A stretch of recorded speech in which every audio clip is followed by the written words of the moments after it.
A warm welcome to our channel, Drift Away Lore. Tonight we slip behind the stone walls of a medieval castle, where the draft never stops, the food is suspiciously grey, and the job market is, well, let's just say you won't find any career coaching. Imagine waking up before dawn to warm the Lord's toilet seat with your actual body, or spending your days elbow deep in moat muck searching for lost rings and dead things. Glamorous? Not exactly. And between the rats, the rotten bread, and the noble tantrums, you probably won't survive your first week on the job. Let's explore the most awkward gigs a castle had to offer. If you value these quiet moments of history, consider supporting this space by liking or subscribing, but only if it feels right to you. It helps keep the stories flowing. There's something comforting about knowing who's out there, listening in the stillness. I'd love to hear where you're tuning in from and what time it is for you there. Now, lower the lights, allow your breath to slow and let the quiet settle in. The cold hits first. Before your eyes open, before your brain fully surfaces from sleep, you feel it. Sharp and damp, like someone left the door open to the world's darkest cellar. That's because they did. Sort of. The wind pushes through the cracks in the stone walls and dances its way across the damp straw of your sleeping corner, where you've spent the night curled up like a salted slug. You pull the itchy wool blanket tighter around your shoulders, but it's about as effective as a wet towel in a snowstorm. The fabric stiff from months of sweat, rain, and something you've decided not to investigate too closely. It smells aggressively of sheep and sadness. You'd like to keep pretending it's still night. That time doesn't exist. That labour hasn't noticed you yet. But then comes the sound. Thud, thud, splash. That's the cook's boy hauling water from the courtyard well, and that means it's probably just past fifth bell. Dawn. Which means that if you don't get moving right now, your overseer will come looking for you with a stick and a deep sense of disappointment. You sigh, deeply, existentially. Then roll out of your straw pile and straight into a foot of cold stone floor that feels more like an ice sheet than anything human beings should have to stand on. Your toes curl, your knees pop. You're 16 years old, but you groan like a pensioner. You live beneath the castle kitchens in a cramped vaulted room that smells permanently of wood smoke, onions and old milk. There are 6 of you down here. Apprentices, scullions, and one guy who swears he's noble-born but also cries when he sees a rat, which is a daily occurrence. Getting dressed is quick, because you never got undressed. Your shift from yesterday is your shift from tomorrow. It's a shapeless linen thing that hangs off your frame like a sack of flour. Over that, a coarse wool tunic. Brown, of course, because you're not allowed the fun colours. Only people who matter get to look like a bouquet. You shuffle toward the hearth. It's still mostly embers, but you hover near it like a moth near a dying light bulb. Someone's left a ladle in the pot from last night's pottage. You slurp it cold. It tastes like week-old cabbage and boiled disappointment, but it fills your stomach just enough to keep the hunger from yelling. The breakfast of champions. Next comes your daily ritual with the chamber pot. Yes, the chamber pot. Decorated with a charming chip on the rim and a smell that could fell a knight. It lives in the corner under a cracked wooden stool. You do what must be done, then shuffle out to dump it in the castle garderobe, the vertical toilet chute attached to the outside wall. You lean out carefully, pour, and whisper a silent apology to the moat below. Yes, it goes into the moat. Yes, people still fish there sometimes. Historians still argue whether that's bravery or just slow-acting madness. Once relieved, slightly warmer, and mildly more resigned to your fate, you head upstairs. The castle itself is starting to stir.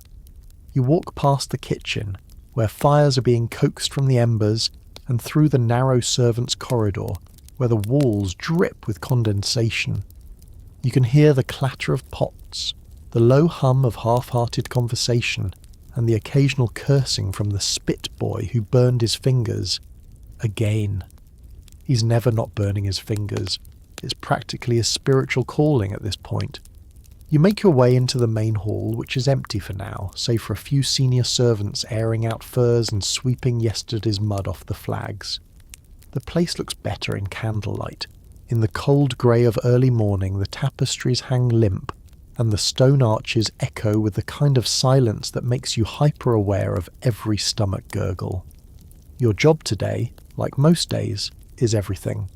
You sweep, you haul, you polish armour that hasn't been used in years but might be needed if the Lord wants to impress someone. You feed dogs that live better than you do. You carry water up 3 flights because the well is nowhere near the Lord's solar, and plumbing is still a thought experiment. And all of it starts now. But for this brief moment you stand in the quiet, looking out through the arrow slit to the frost-covered courtyard. Another day in the castle, another day trying not to drop the bread tray or catch the steward's eye or accidentally insult someone's lineage by handing them the wrong cup. You miss sleep already. But medieval sleep isn't the dreamy 8-hour luxury you might imagine. It's segmented, broken. You go to bed when the sun does, wake in the middle of the night, maybe eat something or whisper prayers, then drift off again, unless you're on chamber pot duty, or if something bites you, which it usually does. The fleas are especially ambitious this morning. You feel one marching confidently up your forearm as you begin to gather the kitchen linens. You scratch absent-mindedly, already resigned. Everyone itches. Nobles itch. Monks itch. Even the Queen probably itches, though with more grace. The castle is alive now. You can hear the rush of horses in the stables, the clang of the blacksmith starting his forge. Some poor soul has already spilled grain near the larder, and the rats are holding a breakfast party of their own. There's no time to waste. You sling the bundle of laundry over your shoulder, damp, heavy, and twice your size, and begin the long walk to the wash-yard, where cold water and colder gossip await.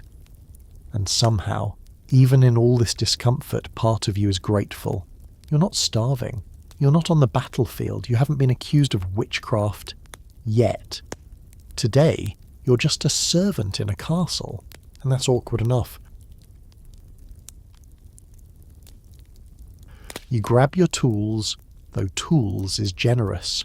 Honestly, it's a wooden shovel, a battered bucket, and a rope that's been chewed on by at least 3 rats and 1 very bored dog. Your shift starts when the sun sets and ends when it rises, because no one wants to see your job happening, or smell it. You're a gong farmer. That's not slang. That's your title. It sounds kind of important, like maybe you're an official in charge of ceremonial gongs or medieval soundscaping. You wish. It means you shovel human waste out of cesspits. By hand. Congratulations. You work in the bowels of the keep, literally. Castle walls are riddled with chutes and shafts and all those guardrobes we romanticize. Yeah. They don't make the waste disappear. It piles up somewhere. That somewhere is your office. Tonight your assignment is cesspit 3 beneath the west tower. You lower yourself in with your rope, careful not to trust it too much. The last guy did, and they never found his boots. The air hits you first. It's intense, thick, warm. A cocktail of ammonia, rot, and despair, aged to perfection over seasons of noble digestion. Honestly, it should be declared sentient. You breathe through your mouth, which doesn't help, because now you can taste it. Down here, time stops. There's no breeze, no light, no birdsong, just the soft squelch of your shovel in the muck, the drip-drip from above, and the quiet inner scream of your soul detaching from your body. You'd hum to keep your spirits up, but inhaling too deeply is a crime against yourself. Sometimes you find things, buttons, bones, the occasional gold ring that someone accidentally dropped down a latrine after too much mead. Once, a full chicken carcass. You don't ask questions, you just keep digging. You load bucket after bucket, hauling the stuff up by pulley where an apprentice, or an unlucky castle boy, dumps it into a cart and wheels it out of the gates. In theory, it gets spread on fields as fertilizer. In practice, it sometimes just sits in a heap near the moat, while people argue whose job it is to spread it. Spoiler, it will probably become your job. Historians still argue whether gong farmers were considered outcasts or just severely pitied. Some records suggest they were paid fairly well for their efforts, danger pay with a side of eternal gagging. Others hint at deep social stigma, like the time a noble lady fainted because a gong farmer looked at her during Lent. Still, somebody's got to keep the castle clean, and you are that somebody. You and your fellow gongers. Yes, that's the informal term, and yes, it's the worst group nickname in history. You've formed a kind of night shift brotherhood, bonded by shared trauma and the knowledge that literally no one will steal your snacks. Your work has hazards beyond the obvious. Cesspits can release toxic gas, mostly methane and hydrogen sulfide. One good belch of fumes and you could pass out cold. Then there's trench foot, rat bites, infections, and the existential horror of something slimy brushing your calf when there's no one else in the pit. But the worst danger? Getting stuck. The walls are slick with centuries of slime and the floor is, well, there isn't one. Just layers and layers of decomposing waste. One wrong step and you're thigh deep in the worst sandwich filling imaginable. And if your shovel gets sucked under, you leave it. No tool is worth becoming a cautionary tale. There's a story, probably apocryphal, but gong farmers tell it like gospel, of a man who went in alone, got trapped under a partial cave-in of what polite society now refers to as night soil, and was found 3 days later, pickled and profoundly angry. You do get used to it. Not the smell exactly. That part of your nose just shuts down eventually, like a traumatized guard dog taking early retirement. But you learn to dissociate. You hum old tavern tunes. You list saints alphabetically. You try to remember what grass feels like. You find meaning in small things. A smooth shift. A full moon overhead. A night with no rats falling on your head. Once, a noble clapped politely from a window, before realizing what he was doing and pretending to be adjusting a curtain. And honestly, you may be knee-deep in human refuse, but you're also indispensable. Without you, the castle would drown in its own filth, literally. Disease runs wild when cesspits overflow. You've heard of entire manors evacuated because the pits got backed up. Queen Elizabeth, I reportedly, had renovations done because the stink from the Tudor court's privies was too intense. And if that family couldn't handle it, you know it's bad. You're also a bit of a spy. You hear things. Lovers whispering secrets near latrine chutes. Lords groaning out confessions to the darkness. Once, you heard someone plotting to smuggle a falcon. No clue why. You weren't about to ask. Around mid-morning, just before sunrise, your shift ends. You haul yourself out of the pit, peel off your outer layers, and plunge them into a barrel of lye. Not that it helps. You still smell like betrayal and regret. You wash your face with freezing water that tastes faintly of iron, and everything that's wrong with your life. You pick a rat dropping out of your hair. You blink up at the pink sky, and for a moment, it's beautiful. The castle towers are glowing in the dawn light. Birds are chirping, people are waking up. And you're going home. Not to a castle room. Gong farmers usually live a ways outside the walls in little cottages near the fields they help fertilize. Your neighbours hate it, but your rent is low and your garden vegetables grow like magic. Coincidence? You dream of retiring to something cushier. Maybe join a travelling puppet troupe, open a stall selling pies, invent the toothbrush, anything that doesn't involve a bucket and a cursed rope. But until then, you keep digging. Because strangely enough, there's pride in this. Your work keeps the castle running. You are the invisible foundation of feasts, pageants, and silk-wearing nobles who credit divine favour for their comfort without realising it's actually just you, up to your elbows in their leftovers.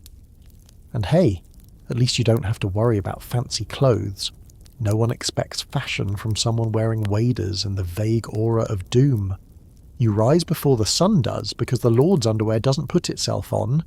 In this castle, you're the chamberlain, the Lord's personal valet, clothing curator and reluctant laundry confidant. You're high-ranking, respected and ever so slightly pitied.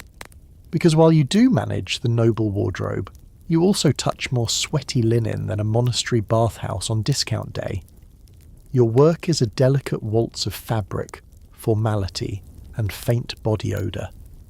The day begins with a survey of the clothing chest, a heavy oak-beamed monster lined in cedar, with an air of importance and a faint whiff of mildew.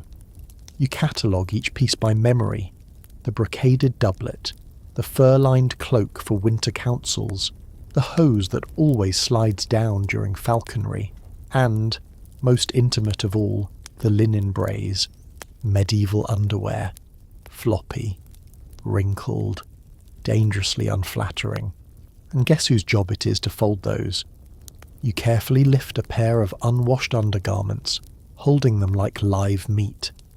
They're made of coarse linen, shaped like a saggy diaper, and tied at the waist with a drawstring that always comes undone at the exact worst moment. Like, say, when bending over in front of a foreign dignitary, the Lord denies it happened, but you remember. See, it's not just laundry. You're also the royal dresser, which means you help his gracious lordship get into, and awkwardly out of, his daily ensemble. That, of course, includes helping him step into his underlayers while maintaining eye contact with the fireplace and pretending this is all very normal. Yes, a powerful noble needs assistance tying the cords on his underwear, and yes, that noble once had 6 men beheaded for bad embroidery. You fetch the hose next. Think medieval tights, but sadder.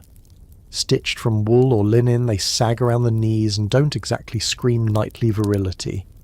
These get fastened to the braise or to a belt, depending on whether the Lord is going jousting or just wants to peer moodily out a window. Then come the layers, under tunic, surcoat, each layer hotter than the last.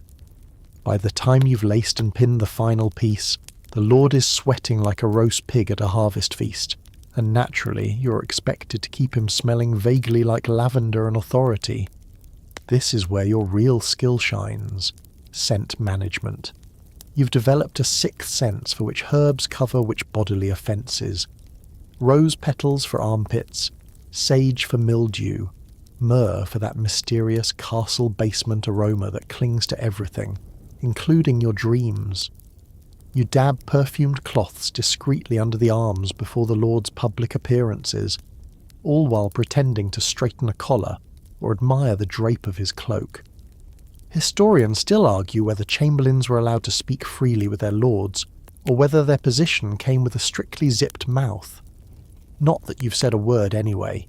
You saw what happened to that poor fool who commented on the Lord's saggy hem last autumn. But your real nemesis isn't your liege or even the laundry, it's static cling. Not the modern kind, more like the medieval equivalent, where different fabrics stiffen oddly after drying near the hearth and cling together like terrified squirrels, making it impossible to layer anything without an aggressive amount of slapping. Try fitting wool over linen over silk when each layer insists on twisting like a salted eel. Oh, and speaking of drying, one of your daily challenges, the drying room, a damp, smoky chamber where clothes are hung on wooden racks above a low fire.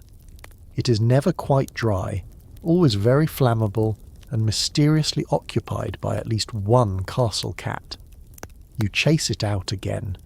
It hisses, you hiss back. This is a sacred ritual. Your biggest fear each week? Lacing day, also known as corsetry for nobles. Some outer tunics require elaborate lacing up the back, through dozens of tiny holes made from leather or cord.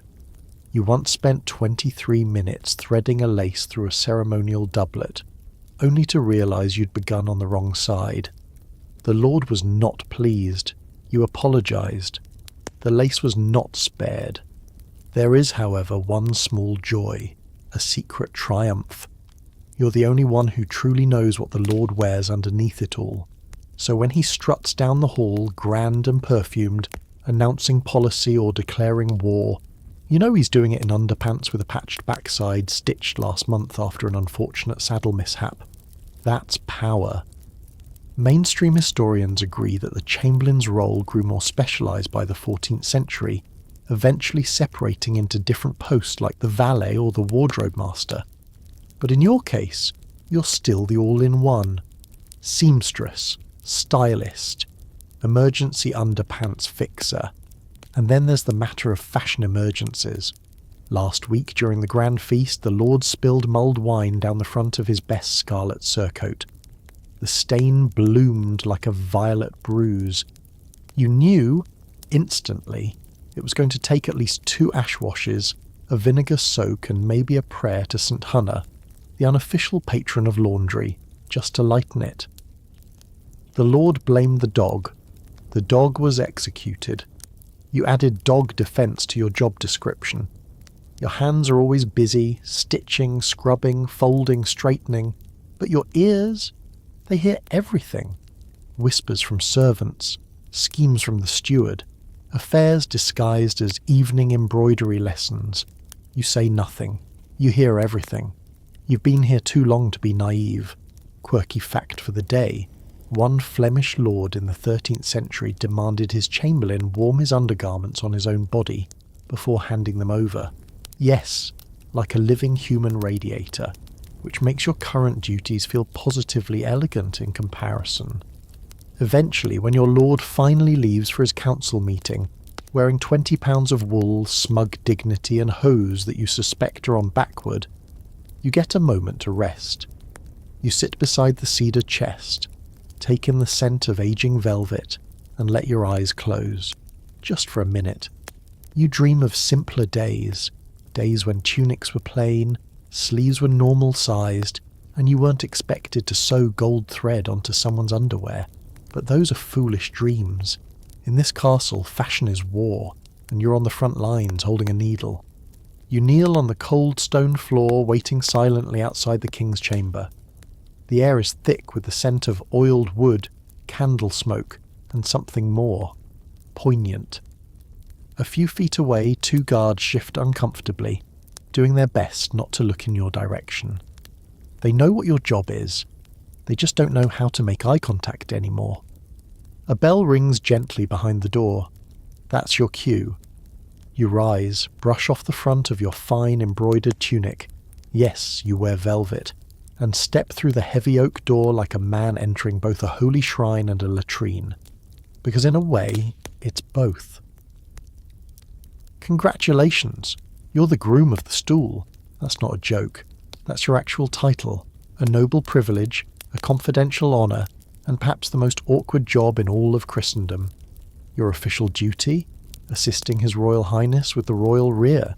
You literally help the king go to the bathroom. And not just by handing over a leaf and saying best of luck. No, you prepare the stool, a small padded commode with a chamber pot beneath. Assist with undressing, provide the linens for wiping, and yes, sometimes you do the wiping yourself. Gingerly, thoroughly, reverently. It's less bathroom break and more ceremonial unburdening. Because this is medieval monarchy, where everything, eating, praying, sleeping, even defecating, is a performance of divine right. And that means the king cannot simply excuse himself behind some bushes. His bodily functions are political events. You, noble-born and educated, have been trained for this. You know the temperature of the wiping cloths, the precise mixture of rose water and marjoram to freshen the air, the sequence of garments to remove, doublet, hose, codpiece, and that absurdly delicate linen undershirt that puckers when it gets humid. It's intimate work, and that intimacy, that's where the power lies. See, while everyone else bows and scrapes in public halls, you are alone with the sovereign during his most vulnerable moments. You hand him soft cloths when everyone else hands him weapons or tax reports. You hear the unfiltered sighs. You witness the suspicious winces after too much venison. You know which dishes lead to blockage and which lead to regret, and in return the king trusts you. sometimes more than his ministers. You become a confidant, a whisper catcher, a dispenser of secrets. Some grooms of the stool went on to become powerful courtiers and advisors, wielding influence far beyond their job description. Sir William Compton, for example, served King Henry VIII in this role, and ended up overseeing royal finances and brokering court marriages, all because he knew when the king needed more dried lavender and less goose fat. You lift the linen cloth from the warming dish and glance sidelong at the chamber pot, all quiet on the western front. But it's not always this quick or this clean. There are days when royal digestion falters, days when the cook has been too liberal with the lard. You've learned to keep a calm face no matter what, even when it gurgles, especially when it gurgles. Historians still argue whether the groom of the stool actually performed manual wiping, or merely supervised the process. The surviving records are vague, perhaps mercifully. What we do know is that the position wasn't seen as shameful, not by the standards of the aristocracy. In fact, it was often reserved for noblemen of considerable status. It's the paradox of medieval court life. Cleaning up poop might be beneath you, unless it's royal poop. Then it's an honour. Your friends from childhood don't quite get it. They laugh when you mention the stool, until you remind them you sleep in the palace and have a private pantry. Who's laughing now? Still, the job has its moments, like the time you had to explain to the French ambassador why the king was delayed. His Majesty is presently indisposed, you said, poker-faced, with the linen square still in your hand. Or when you had to improvise after the warming pan caught fire. A dramatic moment, saved only by a quick toss of rose water in the exact wrong direction. You hadn't meant to perfume the king's socks, but everyone agreed it was an improvement. Or that one time, yes, you remember it vividly. The royal pet monkey snuck into the chamber and made off with the wiping cloths during a particularly unfortunate morning. You retrieved them, of course, eventually, but not before the monkey used one to build a little tower in the courtyard, like some obscene piece of performance art. And yet, you endure. Because the groom of the stool is more than an awkward title. You are guardian of royal modesty, keeper of delicate truths, an essential cog in the vast creaking machine of medieval monarchy. You've memorized the king's schedules, his habits, his moods. You know when to speak and when to cough discreetly. You know to knock twice before entering, and to never flinch, no matter what you smell. You tuck the used linens away, sealing them in a carved cedar box. A servant will collect them later for laundering with lye, but only under your supervision. Cross-contamination in the linen chamber is a silent horror you've learned to prevent with military precision. You help the king stand, redress him layer by layer, smoothing wrinkles and tucking in the tunic hem just right. You brush away a stray thread and offer a whiff of rosemary to mask what still lingers. He nods once. That's all the thanks you'll ever get. And honestly, that's enough. Because later, when the council argues or when rumours ripple through the court like fleas on a dog, the king might turn to you, the one who saw him in his most humbled form, and ask quietly, "What do you think?" And you'll answer, "After all, no one knows the weight of a crown more than the man who lifts the robes before a throne is ever seen." You crouch lower on the stone bench, eyes fixed on the iron spit. It creaks slowly in your hands, rotating the carcass of a half-roasted pig that's been hypnotizing you for hours. The skin crackles, blisters, and oozes fat as it turns, dripping into the embers with a sizzle you will one day hear in your dreams, delicious, threatening, endless. Welcome to life as a spit boy, the slowest job on earth, and possibly the sweatiest. There's no clock in the kitchen, no sundial, no helpful yelling from a time-conscious cook, just the pig, and the fire, and you, turning, turning, turning. If rotisserie purgatory were a job, this would be it. Everyone thinks the castle kitchen is some grand hall of abundance. Chefs shouting orders, pies being flung into ovens, maybe a dog stealing a goose leg and running off into glory. Wrong. It's a smoky bunker with low ceilings, soot-stained walls, and a humidity level somewhere between spa sauna and drowning in soup. Your workstation is basically a medieval tanning booth. The fire pit burns hotter than a blacksmith's forge, and you sit right in front of it, for hours, with no relief except the occasional breeze that sneaks in from the yard and immediately regrets it. You're not allowed to leave your post. You're not allowed to stop turning. If you do, the meat will burn on one side and remain raw on the other, and no one wants a nobleman munching through pork tartar just because you fancied a break to wipe your forehead. And that forehead, it's not dry. Your whole body glistens like a honeyed ham. Wool tunic drenched, hair matted, eyes stinging from the constant smoke. You've blinked more in the last hour than most people do in a week. Your tears, by the way, are not emotional, they're practical. They exist solely to keep your eyeballs from drying out and turning to raisins. There's a tiny miracle in your life, though. The drippings pan. It sits beneath the pig, catching the golden fat that falls like medieval rainfall, and you are allowed, on feast days only, to dip a hunk of dry bread into it when no one's looking. It's the best thing you'll eat all week. You know it's technically stealing, but historians still argue whether snacking on drippings counted as theft or hazard pay. Occasionally someone walks past and throws a bone at you. Not metaphorically, literally. It's their way of saying, "Good job, keep spinning that meat, you glorious grease goblin," and you nod, because your hands are too sticky to wave, and because the bone, despite being licked clean, still feels like a promotion. You're not alone down here.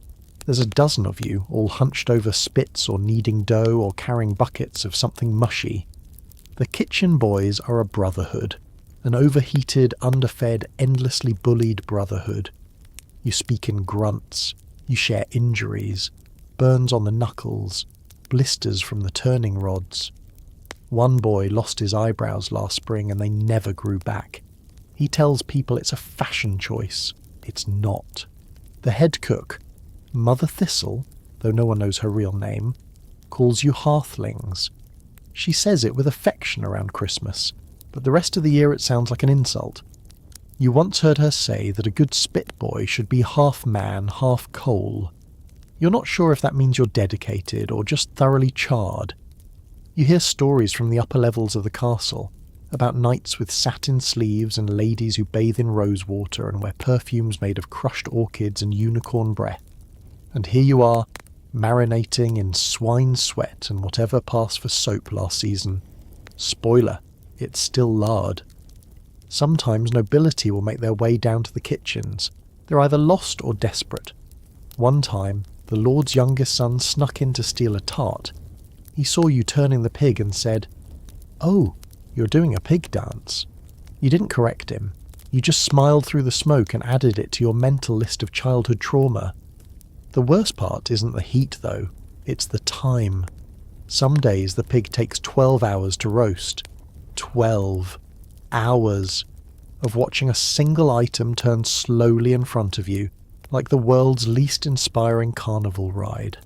No music, no distractions, just your thoughts, which are now mostly made of fat and regret. There are legends, of course. Every spit boy hears them, like the tale of Ned the Fireproof, who allegedly fell asleep while turning a boar and woke up covered in ashes but completely unburned. Or the rumour that the Queen once complimented a drip pattern so perfect it brought a kitchen maid to tears. Real? Not real? Who knows? But they keep your brain from melting entirely so you believe them. There's one moment of excitement in your shift, though. Just before the pig is declared ready, the carving master arrives. He wears a tiny apron and a massive ego. He brandishes his knives like he's practicing for a duel. And for a brief, glorious minute, the spit job becomes theatre. Nobles peek in. The whiff of sizzling pork dances down the hallway. The meat is sliced with such drama that you half expect a round of applause, but then the roast is gone, lifted away with reverence, and you're left staring at an empty spit and a pan of cooling drippings. Back to square one. A new bore is already being hauled in. You sigh. You roll your sleeves up again, though they're more grease than cloth at this point, and you begin to turn. Oh, and that quirky rumour? That spit boys were once trained to sing lullabies to the meat so it would roast more gently. Probably nonsense, but you hum to the pig anyway, just in case. Because if you're going to be sweaty, blistered, smoke-blinded and partially roasted with the dinner, you may as well be in tune.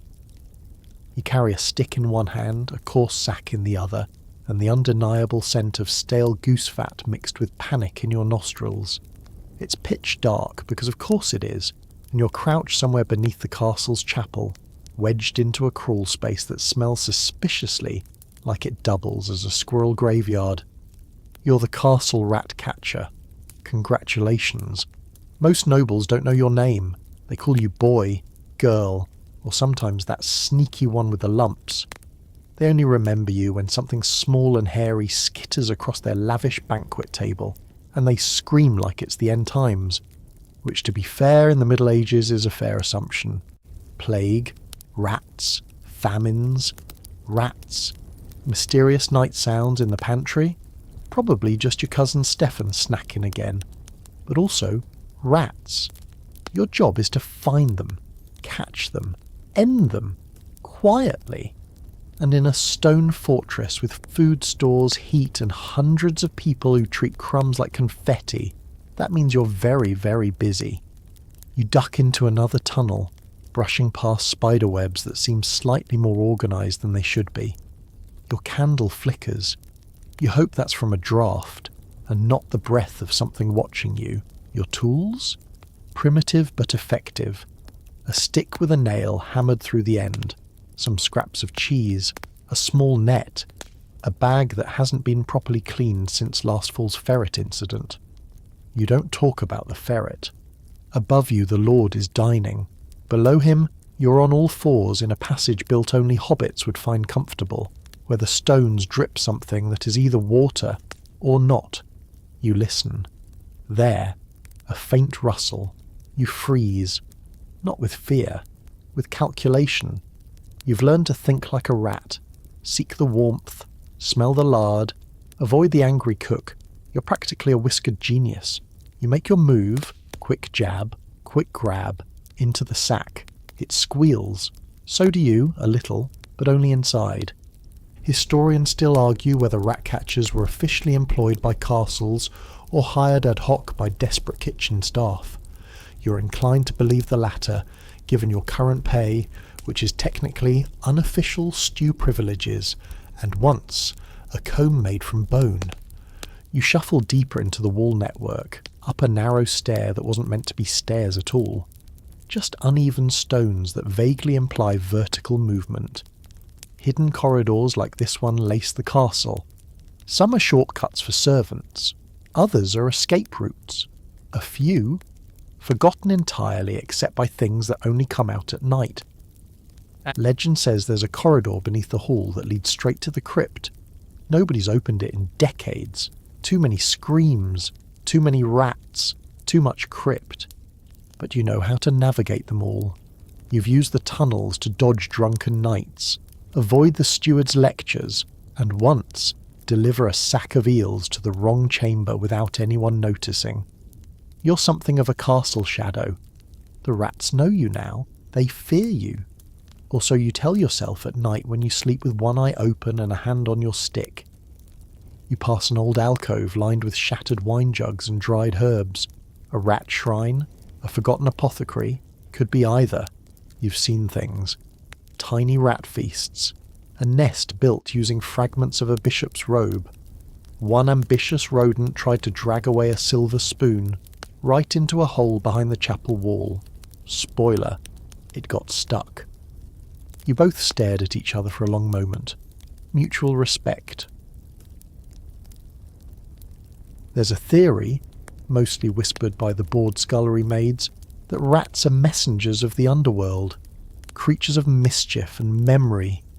You're not sure if that's true, but after a few weeks of hunting them, You swear some of them wink at you before vanishing into the stones. One noblewoman once asked if you could train the rats to dance. She was serious. She'd read about dancing mice featured in an Eastern circus and wanted one for her birthday. You spent 3 days trying. The mouse bit you and then passed away dramatically, as if offended by the choreography. Still, it earned you a week's worth of meat pies. Worth it. One mainstream detail everyone forgets. Rats weren't just pests, they were suspects. During the height of the Black Death, rats were blamed for spreading the plague, which in fairness they kind of did. But it was really the fleas hitching rides on their backs. Symbiotic horror and evil addition. Even outside pandemics, rats were unwelcome guests. They chewed through rope, grain, and sometimes, tragically, the hems of your only tunic. Nothing says low status like bite marks on your behind. You exit the tunnel near the base of the pantry wall, behind a loose panel you discovered 2 winters ago, while chasing a rat as big as a rabbit. You named him Baron Squeak. He still haunts your dreams, and possibly the armory. The cook doesn't see you slip out, which is good, because last time you startled her, she threw a ladle at your head and accused you of being a floor ghost. Another rustle. You whip around, ready, but it's just a beetle. Fat, slow, and blissfully not part of your jurisdiction. You let it crawl on. Your sack is getting heavy now, twitching slightly with its contents. You'll take them to the outer courtyard to the rat pit. A gruesome but effective way of discouraging future visitors. The dogs love it. You... a little tune and try not to think about it. As you climb back into the corridor, you brush past a strange carving on the wall. You've passed it 100 times, but tonight it catches your attention. It's old. Older than the castle itself, maybe. A crude etching of a man with the head of a rat. Ceremony or prank? Historians still argue whether such symbols were wards, superstitions, or just someone really bored during torch duty. You pat the wall and move on. Whatever secrets the castle holds, you've stumbled over half of them in the dark. You're part of the architecture now. One more set of footsteps no one hears. One more soul navigating a world of stone, shadow and squeaks. You return to your tiny cubby beside the storeroom. Crawl in, lie down. Your tunic smells like mildew and triumph. You light a final candle stub and check your toes for bites. None tonight. A win. Tomorrow Baron Squeak might return, or you might finally fall through that cracked floorboard near the buttery and become a folk tale. But for now, you sigh, nestle beside your rat stick and let the quiet hum of castle life lull you into sleep. Not heroic, not glorious, just another ratless night. For now, you're a scullion. Congratulations. It's the bottom rung of the kitchen ladder, and somehow it still feels like a demotion from, say, being a fly caught in honey. You're not even allowed near the actual cooking. That's for people with skills and knives. Your daily domain is the scullery, a stone-walled, damp dungeon that smells like boiling cabbage and ancient grease. Your tools? A splintered wooden paddle, a cracked basin, and the deeply personal knowledge of just how cold medieval water can be. The work starts before dawn, because stains don't sleep. You heave the iron pot from last night's noble feast. It's roughly the size of a baby elephant and smells like burned onions and regret. Inside, a crust of hardened porridge fights your scrubbing like it knows what's at stake. You dunk it into a tub of icy water that bites your fingers to the bone. Wearing gloves? Hilarious. Your only protection is a layer of grime you've built up over time, like a medieval exoskeleton made of lard and despair. You scrub. Then you scrub more. Trencher after trencher, those are the edible bread plates used during meals, get dumped into your pile. If you're lucky, someone didn't eat theirs, so now you've got a bonus glob of congealed gravy and something that might have once been a carrot. If you're really lucky, it doesn't crawl away when you touch it. The trenches are soaked in water, scraped, dried with ragged cloth, then stacked in the corner where the next batch of noble dribbling can commence. You do this for hours. You're 19, but your hands look 90. Wrinkled, red, cracked. They smell faintly of onions and faintly of surrender. And you're always the last to eat. Always. Nobles go first, the cooks go next, then the undercooks, and their apprentices, the servers, and somewhere down a long corridor of social inferiority comes you. If there's still any pottage left in the blackened cauldron, you might get a ladleful. If someone tossed down a ham bone with a sliver of meat left clinging to it, that's dinner. If not, congratulations, it's dry barley bread and dreams. Historians still argue whether scullions were technically considered part of the kitchen staff, or more of a general-purpose life form that simply inhabited the vicinity.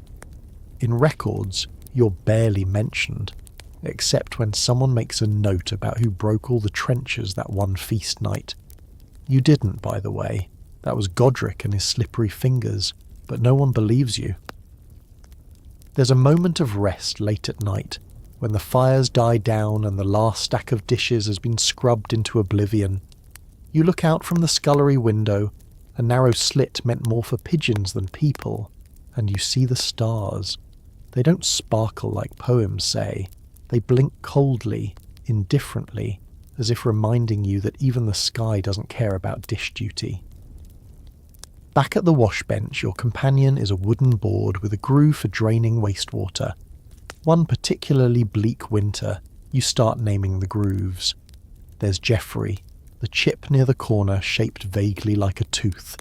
Helena, who supports your elbows when you're too tired to stand. This is how you stay sane. The water never warms. It's drawn from the well or the moat, depending on how desperate the bucket fetcher was that day.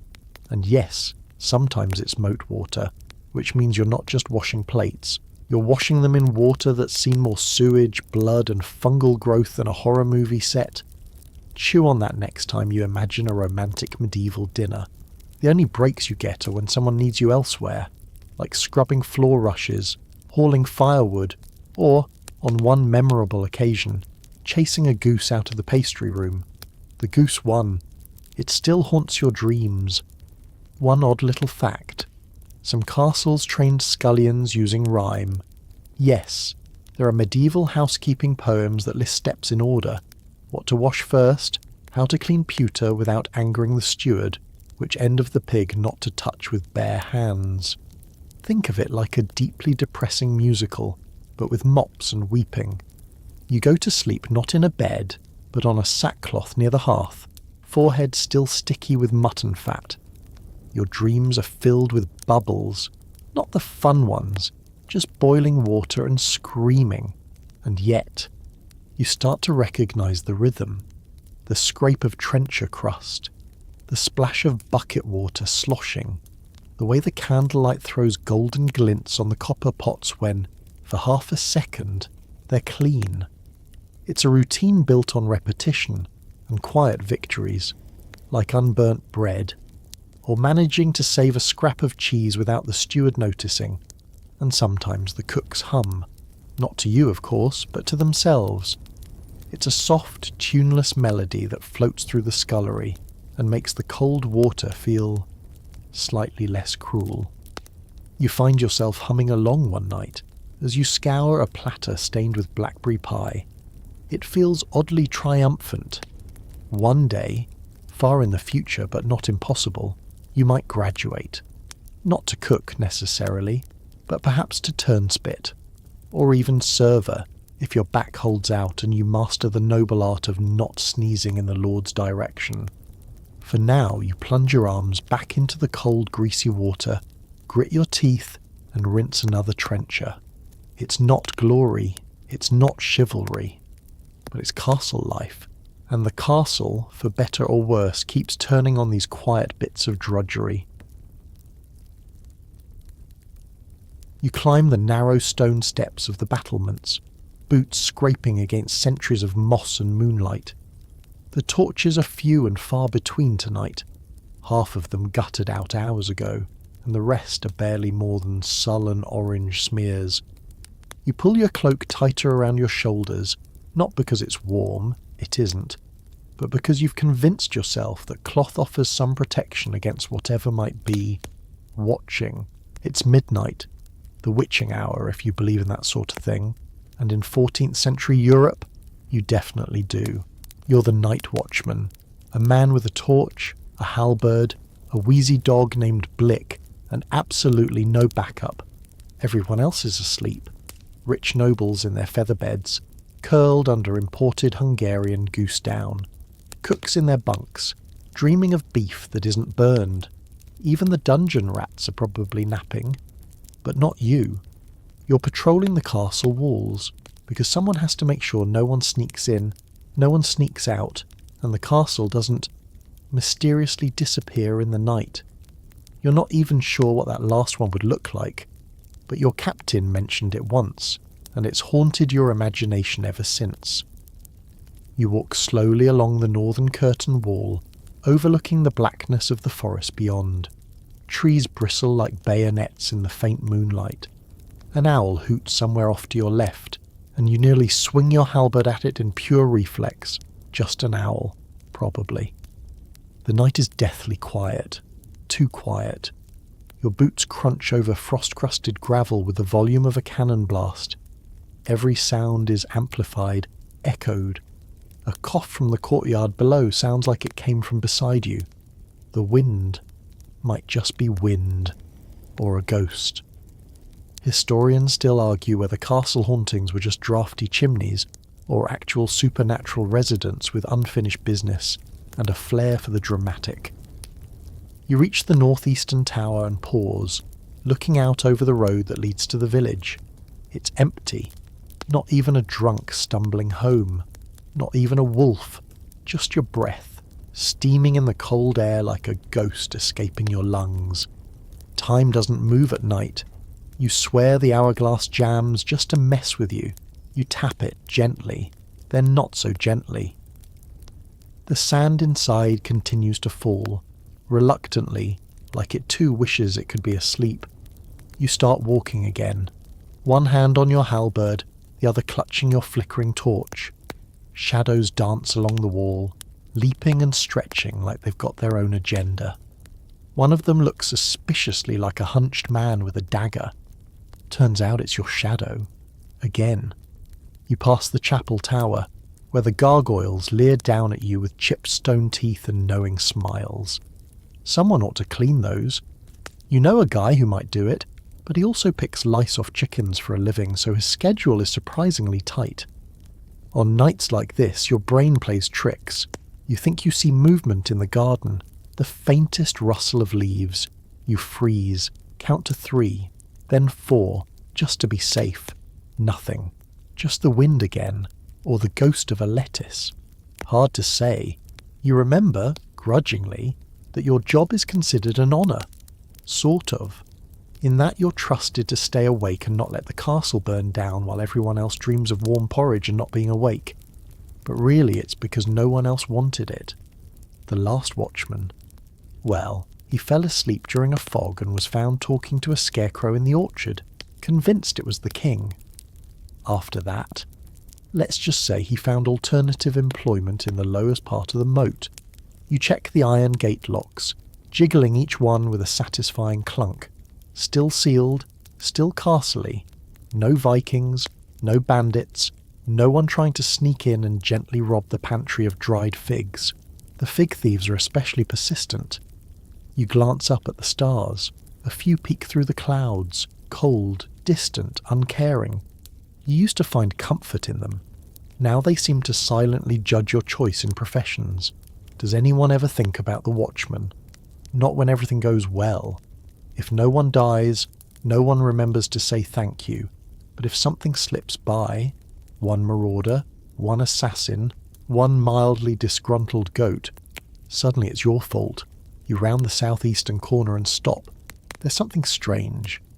Atop the wall, tucked near one of the crenellations, is a sack. Just sitting there. A lumpy, strange sack.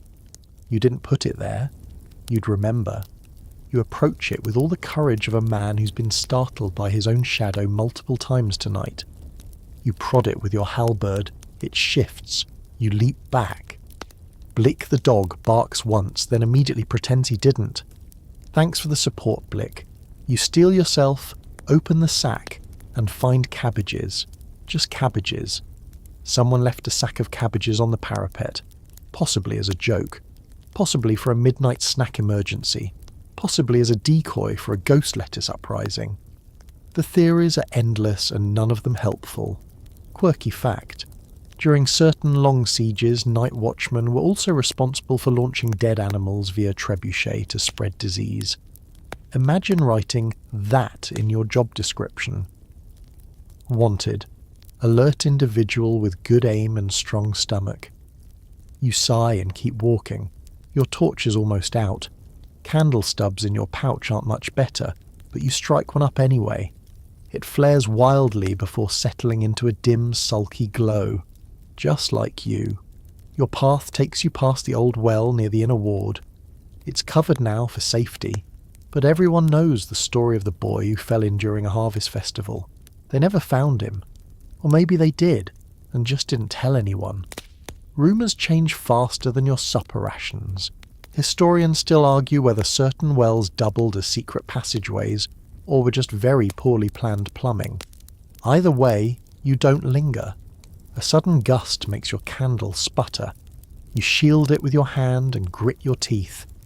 Only a few more stretches to go. Just a few more hours. The castle sleeps on, oblivious. You think about your pay. It's not much. A few pence a week, and half of that goes back into replacing your boots, which are now more hole than boot. One of your toenails has achieved total freedom and is now living its best life independently. But here's the secret.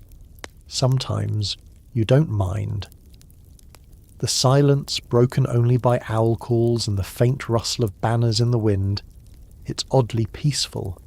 The stars above, the slow, steady scrape of your boots, the knowledge that you're the only thing between civilization and chaos. It gives you purpose.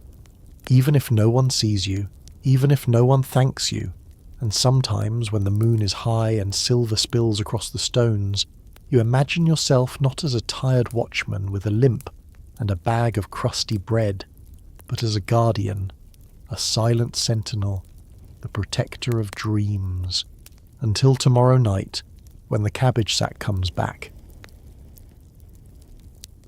Your hands are already half numb from the icy basin, and it's only dawn. Today, like every day, you are the uncelebrated linchpin of castle hygiene, the laundry servant.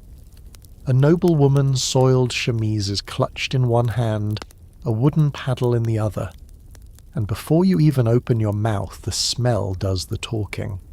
Cold water doesn't so much clean as it politely traps the filth in a moving puddle.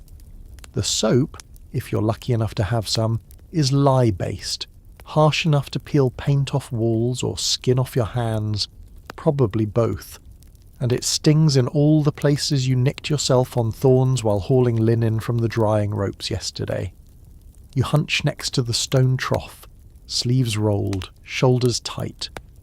The laundry station sits in the courtyard, fully exposed to the castle's breeze, its birds, its whispering courtiers, and the occasional noble toddler peering curiously at your red hands. Your job is intimate and yet public, like performing dental surgery in a glass box. Today's load includes a lord's hose, an embroidered bed cover, and, oh joy, his ceremonial undergarments, bearing the unfortunate aftermath of last night's feast.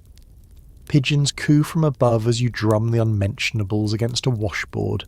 The scent a curious blend of wine, mutton and regret. You try not to read the stains. Really you do. Adults talk a big game about honour, chivalry, courtly love, and then leave you to scrape out the evidence of what their intestines really think of romantic poetry. You beat the cloth rhythmically, lie foam bubbling beneath your elbows. The water is so cloudy it's practically autobiographical. The other washerwomen shout to each other across the stone ledge, trading gossip louder than the slap of linen. Apparently Lady Marjorie's new lavender perfume is just rosemary steeped in goat's milk. You file that away under future mistakes. The actual mechanics of the job are brutal. You drag canvas sheets to the stream, dunk them repeatedly, weigh them down with stones, and then stretch them over hedges to air dry, unless it rains, in which case you start all over and then cry quietly behind the privy. And no, you don't get to choose your laundry assignments. You're at the mercy of whatever pile lands in your arms. Sometimes it's a child's night tunic, sometimes it's an entire tapestry that someone spilled mead on during a poorly planned game of dice. Once, it was a bishop's ceremonial robe with mysterious gold flakes and something that might have been gravy stew. You still don't know. Some work days are better than others. Then there's underwear day. That's when you realise nobility may wear silk and velvet, but their bodily functions are disappointingly universal. You've lost count of how many pairs of the noble drawers you've rinsed, squeezed, scoured and stitched. Historians still argue whether medieval aristocrats wore anything under their robes, but you have first-hand evidence that, yes, they did, and they ruined it often. One of your colleagues, Lisa, swears she saw a pair of underpants embroidered with tiny griffins breathing fire. Probably the same lord who tried to flirt with the Queen and got exiled to Normandy. Coincidence? Doubtful. You develop a sixth sense for who owns what. Lady Cecily's perfume napkins always smell faintly of thyme and something suspiciously like mint wine. The Master Huntsman's linens are marked with a single hound stitch. And the Baron's sheets. Let's just say he eats a lot of beans and leaves very little to the imagination. Everyone thinks doing laundry for nobles sounds fancy. Fancy is not scrubbing red wine out of brocade sleeves while a rooster pecks your foot. Fancy is not wringing out leggings until your wrists pop like overstretched tendons. Fancy is not wrangling a lord's bath towel that smells like it drowned in turnip soup. You do, however, get to see things others don't, like the secret stitchings inside a lady's corset, or burn holes in a cloak that caught on a candle, likely attached to a romantic rival's bedside table. Once, you found a tiny love note folded into a kerchief. My heart for your glance, my coin for your silence. You definitely kept that one, for research. Sometimes nobles forget what's sewn into their clothes, aromatic herbs to mask the smell of sweat, embroidered charms to ward off bad luck, maybe a flea trap tied inside a hat. Yes, that's a thing. People literally sewed pouches of honey and animal fat into their hats to lure fleas away from their scalps. Medieval fashion. Part wizard, part pest control. And when the washing is done, you line the garments on the hedgerow or string them across the kitchen garden, hoping the wind doesn't carry Lord Thistlewick's bloomers into the moat again. Last time that happened, a goose stole them and built a nest. Retrieval was complicated. Despite it all, there's dignity in clean cloth.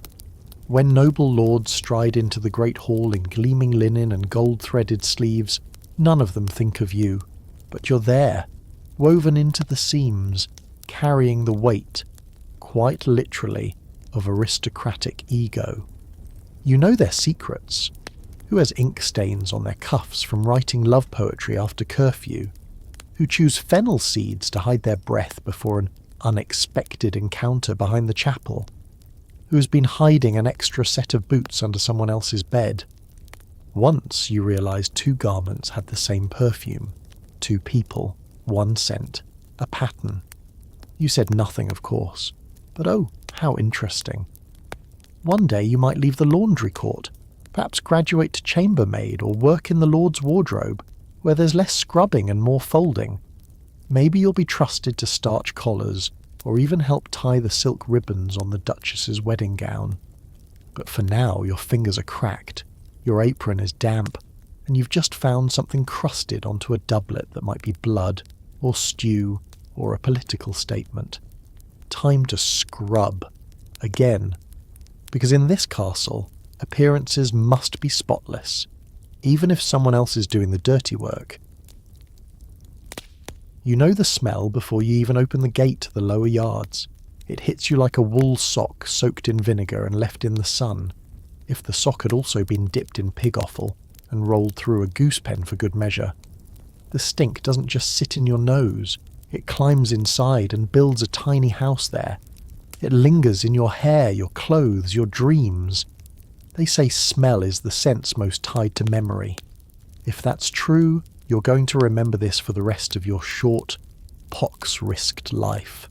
Because congratulations, you're an animal keeper at the castle. Your charge is not sleek warhorses or majestic falcons. No, you get the pigs, the cows, the chickens, the goats, and, curse them, the geese. You're the unthanked zookeeper of a medieval petting zoo that bites, kicks, spits, or honks at you every chance it gets. First, the pigs. Snorting, greedy little beasts with the strength of small oxen and the table manners of a tavern brawler. They're smarter than they look. Smarter than you some days. They root around in mud and filth, eat everything, including each other if you're not careful, and scream like tortured banshees when hungry, scared, or just bored. They're also valuable. Bacon is treasure. So your job is to keep them alive and fat, preferably not rolling in something that used to be a boot, or someone's off-handed mistake behind the kitchens. You haul buckets of slop before the sun's up, dodging the wide arcs of their snapping jaws. One particularly aggressive sow has already claimed 2 fingers from a groom last year. You hear that she was praised for her taste in men. Next, the cows. They're better, if by better you mean too large to be cute and too slow to avoid. Cows can be gentle, unless startled, in which case they become battering rams with sad eyes. You lead them out to pasture, shovel their monumental contributions to castle agriculture, and try not to think about slipping in a fresh pat before breakfast. Oh, but the geese. The geese are demons in bird form. Elegant on the moat, sure, but step within 10 feet and they deploy the wings of fury. They hiss, they chase, they peck. One goose, who you're almost sure is possessed by a minor devil, waits for you by the barn door every morning just to launch a sneak attack. You've named him Lord Hissington, and he has drawn blood. They say geese make good guards, better than dogs some claim, and they're right. Lord Hissington would fight the entire French army if they stepped foot in his yard. Among all this flapping and mooing, you've got the stalls. Mucking them out is the medieval version of a gym workout and a psychological trial. You wade in with a pitchfork, boots sinking into straw so soaked it squelches like wet bread. There's no end to the muck. It multiplies. You clean it and, like a cursed spell, it's back by sundown, steaming and fresh, and you have to haul it out past the kitchens where the cooks wrinkle their noses and mutter insults, and the scullions giggle because, for once, they're not the dirtiest ones in the courtyard. Castle life, it turns out, is a symphony of smells, not perfumes drifting from noble women's chambers, not the lavender pouches hung in the garderobe, but the raw, heady mix of waste, sweat, hay, and animals. Add in a warm breeze and a hint of boiled cabbage from the kitchens, and you've got yourself ode to medieval misery. Historians actually debate how bad it all was.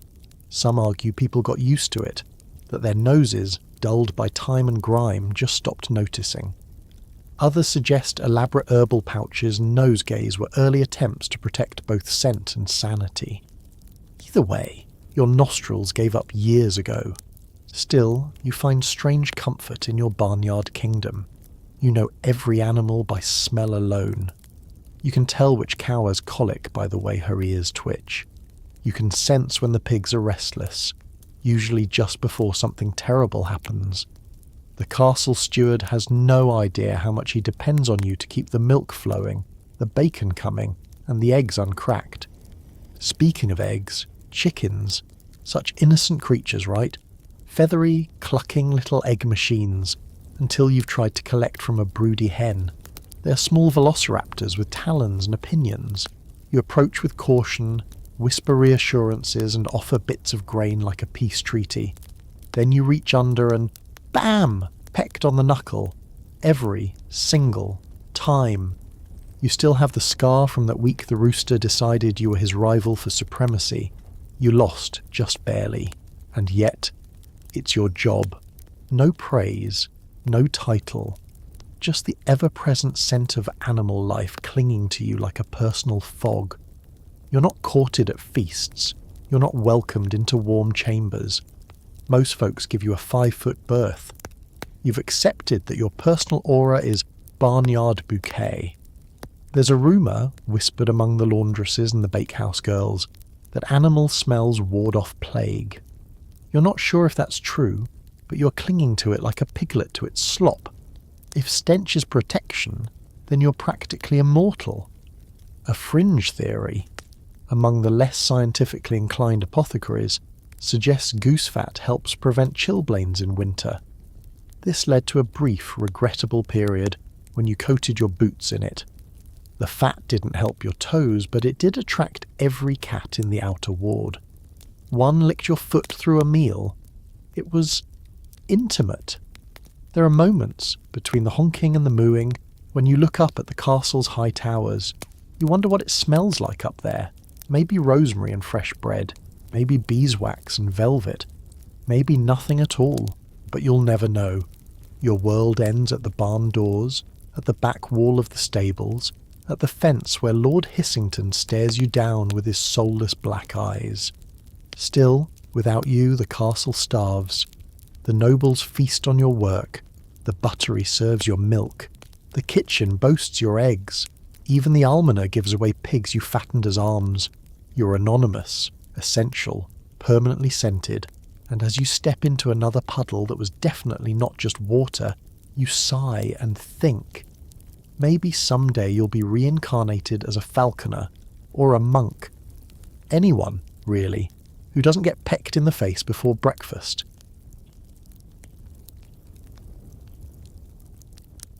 You can't read, you can't write, and you can't sit down without accidentally sitting on your own hat. But congratulations, you're a page boy. You're about 11 years old, which means your voice hasn't decided what pitch it wants to be yet. Your shoes are too big, your sleeves are too long, and your job, your entire existence really, is to shadow some puffed-up noble like an overdressed shadow with good posture. Your official duties include being decorative, helpful, and silently terrified. Today's lesson, table etiquette, and you're already sweating through your jerkin. Your tutor is Sir Remfrey, a man who smells like pickled onions and speaks only in syllables that sound disappointed. He's trying to teach you how to pour wine without insulting the tapestry. Your arm trembles as you hold the pewter jug. The lord of the manor is watching. His wife is watching. The hound under the table is watching. Even the jester has paused mid-pratfall to see if you'll spill Merlot on the bishop's goose. You do. A single hiccup of clumsy thumb, and the wine sloshes onto the lord's trencher. He doesn't look up. He doesn't have to. You know the scolding is coming when Sir Remfrey clears his throat in that special way, like he's about to cough up your hopes and dreams. It's not that you're incompetent.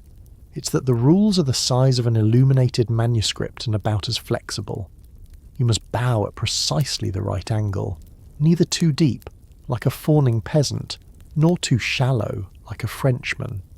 You must speak only when spoken to, unless repeating a memorized greeting.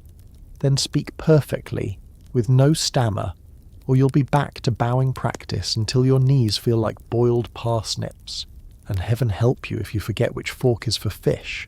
Actually wait, there are no forks yet. You eat with your hands, but you still get in trouble for using the wrong fingers. Historians still argue whether the page boy's training was more about education or humiliation.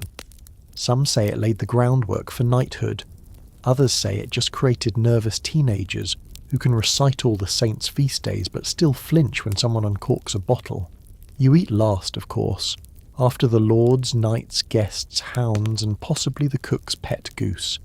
Your meal is whatever's left, mostly crusts and the sad, greasy corners of meat nobody else wanted. You chew in silence while trying to remember how to hold your spoon like a noble, not a stable hand.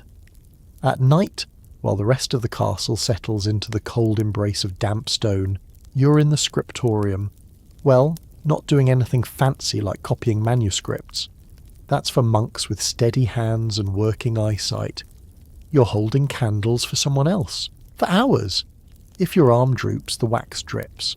And if the wax drips on Sir Remfry's foot again, you'll be scrubbing the chapel floor with a rag and some expired prayers.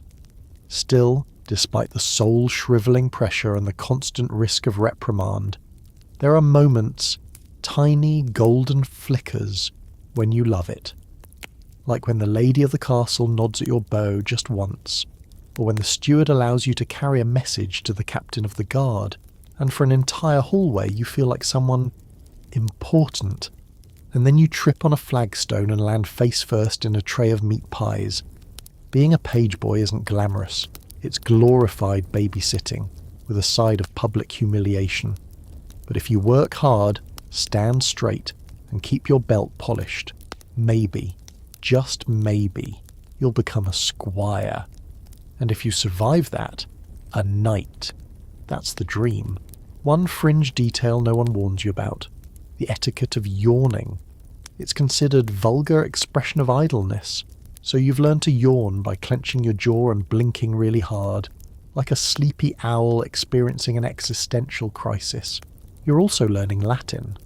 Sort of. You don't understand most of it, but you've memorised the bits that sound impressive. Occasionally you recite them under your breath while mucking out the hall after a feast, pretending you're some scholarly monk instead of a boy with wine stains on his sleeves and gravy in his hair.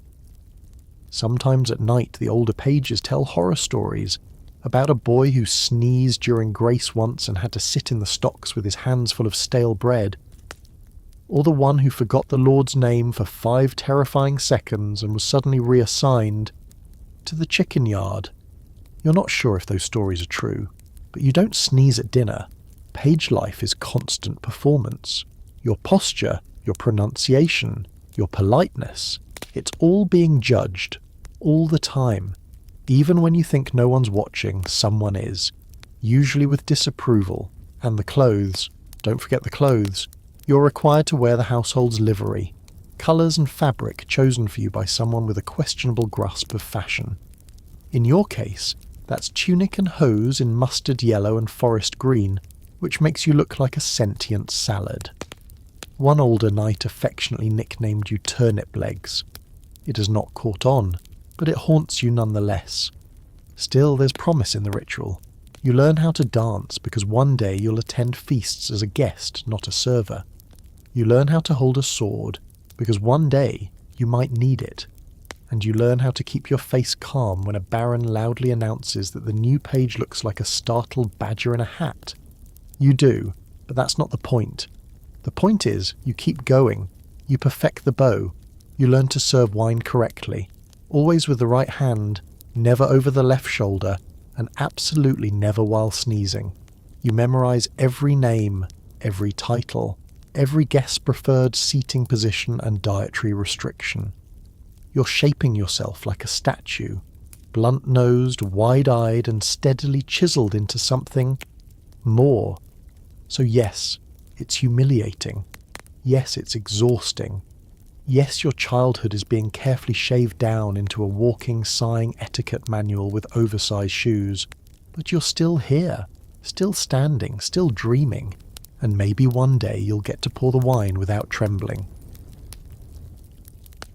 You scratch your scalp and pause. Yep, there it is again. That tiny tickle just under the skin, like your head is hosting a very small, very active social gathering. You sigh. Time to go hunting.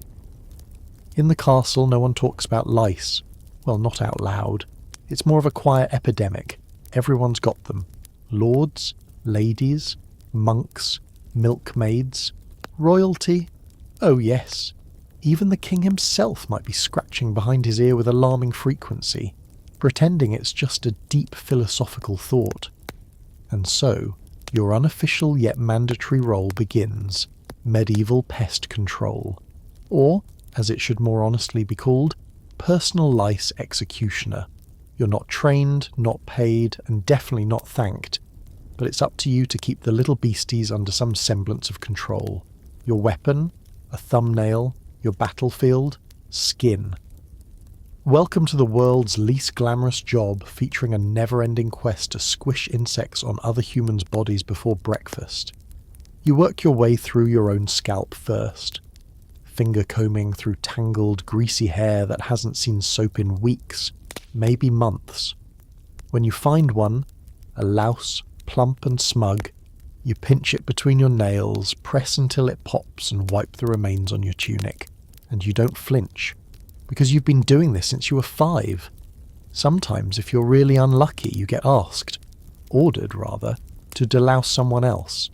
A noblewoman, anxious about her reputation, a young squire who can't do it himself because his hands are too important, or your own master, reclining on a cushion while you kneel behind him, trying not to vomit into his collar. You part their hair like you're searching for treasure, trying not to make eye contact as they pluck grapes from a pewter dish. Occasionally they'll mutter something like, "Find anything?" and you'll lie through your teeth. Nothing serious, my lord, as you flick a speck of blood off your finger. Historians still argue whether there were official lice-combers in noble courts, or if this horror show was simply passed down through servants like an unspoken curse. Some records mention people hired just for nitpicking, literally, but most agree. If you were low in station and had 2 functioning hands, congratulations. You were the lice patrol. The worst part, the little monsters never really go away. You might crush 50 in a day and by nightfall your neck is crawling again. There are remedies, of course, none of which work. Some folks smear their hair with bacon grease and wrap it up in linen overnight. Others swear by vinegar rinses or powdered herbs like wormwood. One monk even recommended shaving half your head and lighting the rest on fire. That one didn't catch on for obvious reasons. And then there's the fringe method. Laying out your tunic on a warm stone in the sun, waiting until the lice crawl out for heat, and then, wham, slapping them with a stick. It's like pest control by way of carnival game, miraculously ineffective. Wealthier families sometimes try to perfume the problem away. Lavender, rose water, crushed violet petals. But covering filth in flowers does not make it clean. It just gives the lice a more pleasant place to live. You try scratching beneath your collarbone where the bites are worst. Your nails leave red streaks down your chest and still the itching doesn't stop. You wonder, briefly, what it feels like to not be itchy. Is that a thing? Has anyone ever felt that? Your friend Jory says that lice are just a part of the soul trying to escape the body. You tell him, if that's true, your soul has packed its bags and is halfway out the door. And of course the castle cats are no help. Too busy sleeping in sunbeams to chase down the real menace. Vermin might be cute if they weren't so everywhere. Rats under the floorboards, mice in the grain, beetles in the bread, and lice. Lice on your very skin. You're never alone. But there's one perk, if you can call it that. Performing pest control on a noble gets you close. Literally close. Within whispering distance sometimes. You hear things, plans, gossip, jealousy boiling under velvets and furs. Once, while combing out Lady Griffin's elaborate braids, you overheard which knight she was sweet on. Another time, Lord Merritt admitted he couldn't read and asked you to help him fake a reply to a love letter. That kind of closeness sticks. Suddenly you're not just a servant, you're a confidant. A sweaty, bug-squishing confidant with unparalleled ears and dirt under every fingernail. And yet, no matter how intimate the conversation, you're still expected to bow, to step back, to blend into the wall. You flick a particularly fat louse off a silk sleeve and wonder if this one had a name. Sir Bite-a-lot, maybe. You've learned to work quickly, discreetly, to pretend you are not in fact pinching insect corpses off of nobility's necks while they discuss falconry. You say, "Yes, m'lady," while trying not to scream. Oddly enough, lice were sometimes seen as a kind of twisted blessing. There's a fringe theological debate. Some monks argued that lice were punishment for vanity, while others claimed they were reminders of humility. Proof that even kings were not above the itch. A few even believed lice sucked out impurities from the blood, these are the same people who thought leeches were a good idea, so take that with a grain of medieval salt. By midday, you've squashed at least 300 lice. You've wiped them on trousers, on the hearthstones even, once, on the underside of a tapestry. You hope St. Cuthbert isn't watching. He's said to be the patron of cleanliness, though frankly he's not doing a great job. Your fingers are sore, nails chipped. There's a bite behind your ear that has started to swell like an angry plum. You reach up to press it and feel the heat pulsing under the skin. Fantastic. You're probably going to die from a tiny wingless vampire, and still, you scratch, you pluck, you pop.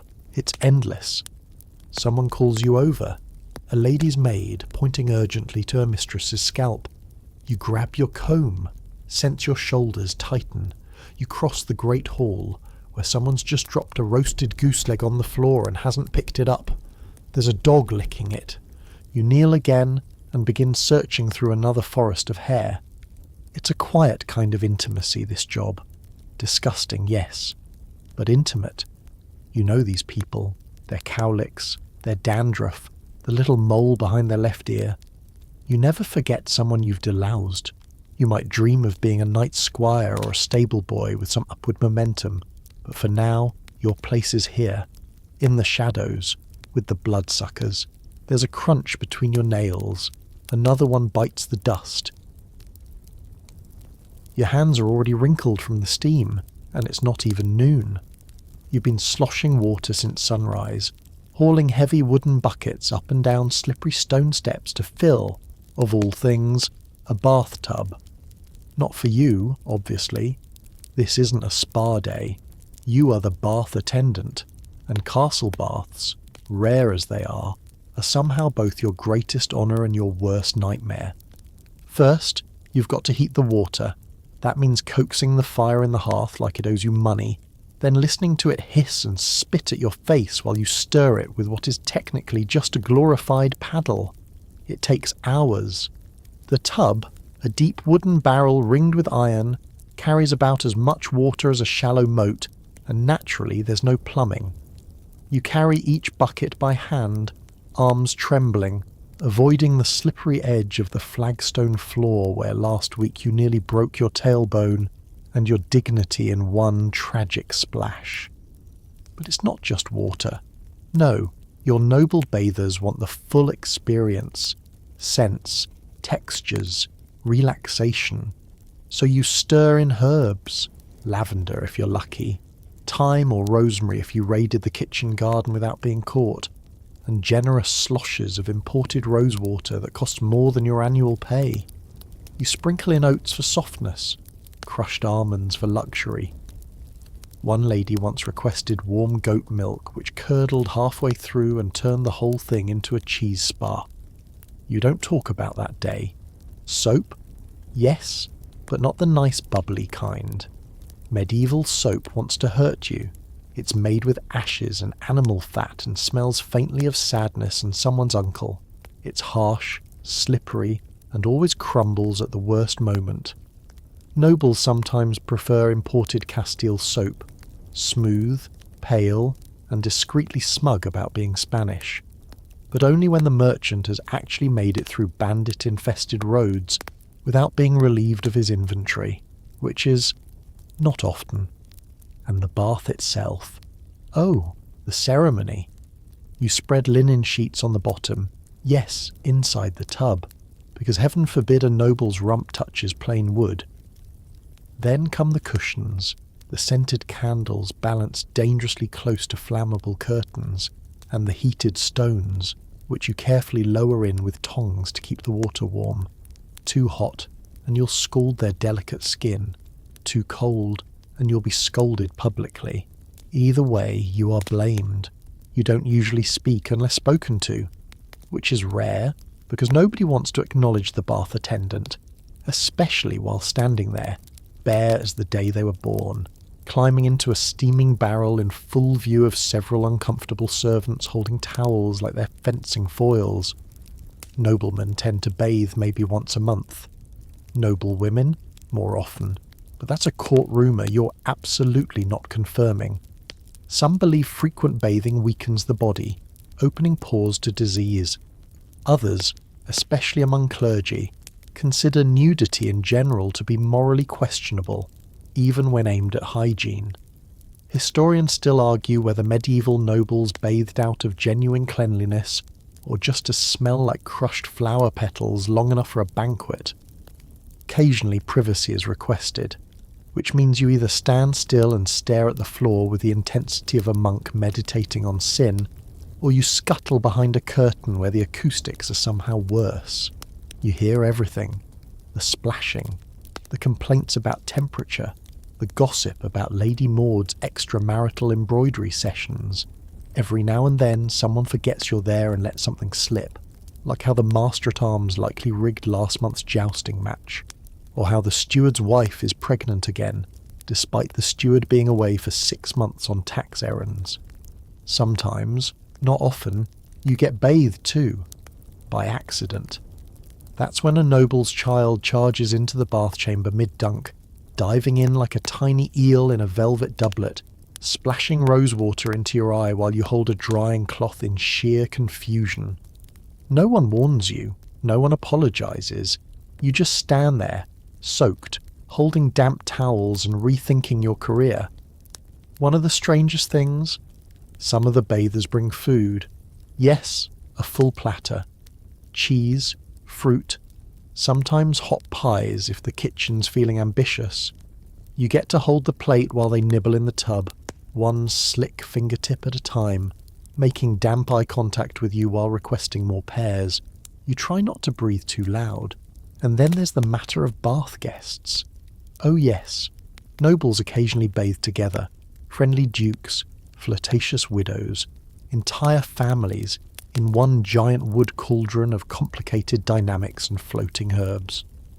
Once, 3 minor nobles decided to discuss border disputes while scrubbing their knees. You know how hard it is to keep a straight face when someone's yelling about territorial land rights while covered in lavender foam and looking like a wet beet? Occasionally a priest shows up, not to bathe, of course, but to judge. He stands in the doorway, glaring judgment at you, and anyone too naked for medieval standards, muttering about the sin of vanity. Then he leaves, just as you spill a bucket on your foot. One time, the bath caught fire. Don't ask how. Let's just say candles, exhaustion, and dry curtains are a disastrous mix. You stomped out the flames with a wet towel while the Baron, stark naked, shouted tactical advice from the tub like he was commanding a battle. No one ever thanked you, but they did give you a new nickname, Steamfoot. It stuck. A quirky tidbit. Some nobles believed that rubbing crushed emeralds into bathwater cured illness. So yes, you once pulverised a green gemstone for a duchess with a head cold. It didn't help, but her skin was radiant, according to the minstrel who was definitely angling for a raise. Your evenings? Well, after everything's dumped, drained and dried, you finally roll up your sleeves to scrub the tub itself. And if you thought cleaning soot off walls was bad, try washing medieval bath residue, an unholy blend of oils, herbs, dead skin and unspeakable grime, with nothing but rough cloths, vinegar, and your aching back. The smell is unique, like wet goat wrapped in herbal regret. But the worst part? You're always damp, never fully dry. Your hands are pruny, your sleeves cling, your shoes are soaked through, and your bones steam in the cold air once the chamber cools. You can't remember the last time your fingernails weren't scented like rosemary mixed with mildew, and yet there are moments. The flicker of candlelight on stone, the scent of heated orange peel wafting through the air, a rare, genuine laugh from a noblewoman as she splashes her sister. In those times, for a few short minutes, it almost feels peaceful, like you're tending to something important, something human, something clean. Then someone yells that the bath is tepid and pours cold water on your dignity. Back to the buckets. Congratulations, you've just been promoted, sort of. You're now the official food taster for the Lord of the Castle, which sounds prestigious, until you realise what it actually means. Your job is to eat his food before he does, and if someone's trying to poison him, well, you'll be the first to know. Not from a memo or a helpful pigeon courier. Number you'll know because your stomach will start to twist like a cursed serpent, your mouth will foam like a monk's beer mug, and your last words will probably be, that stew did taste a little off. You don't get armour, you don't get hazard pay, you get a wooden spoon, a polite smile, and an unspoken understanding that your death is a small price to pay for the Lord's peace of mind. Let's rewind a little. Your morning starts like everyone else's, in a drafty stone corner with a blanket that smells like mildew and foot. You stretch, yawn, and immediately remember, oh right, you're someone's human shield. But for soup, you get dressed in the same wool tunic you've been wearing for 3 seasons. It's got a small burn mark from when you passed out too close to the kitchen fire. There's a grease stain shaped like Normandy, and there's no point scrubbing it anymore. The kitchen's too smoky, and you'll probably spill hot duck fat on yourself by noon anyway. Before your shift, you try to eat a bit of your own breakfast. Try is the key word here. You're surrounded by the smells of roasting meat, baking bread, and boiling herbs, but none of it's for you. Your breakfast is a lump of yesterday's pottage, still cold and jelly-like, served in a cracked bowl that leaks slightly. It jiggles when you poke it. It also hums a little when it's quiet, which can't be good. No matter. You shovel it down with a chunk of hard bread and wash it down with weak ale, the breakfast of survivors. Then it's off to the kitchen. It's already hot. Oppressively hot. The spit boy is turning a half-roasted boar, the scullions are elbow-deep in greasy pots, and someone's yelling about a goose that got loose and is terrorising the pantry staff. You squeeze through the chaos until you reach the small wooden table set aside just for you. It's called the tasting table, but really it's just a chopping block they wipe down with an old cloth.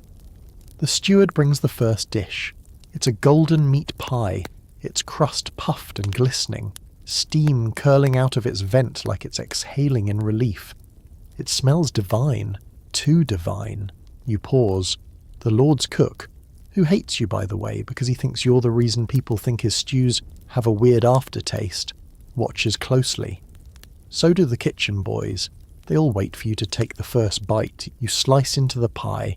There's venison, onions, a hint of thyme, and something else.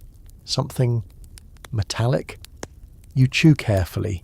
The texture is perfect. The flavour, suspiciously excellent. Is that a sprinkle of cinnamon? Where did they even get cinnamon?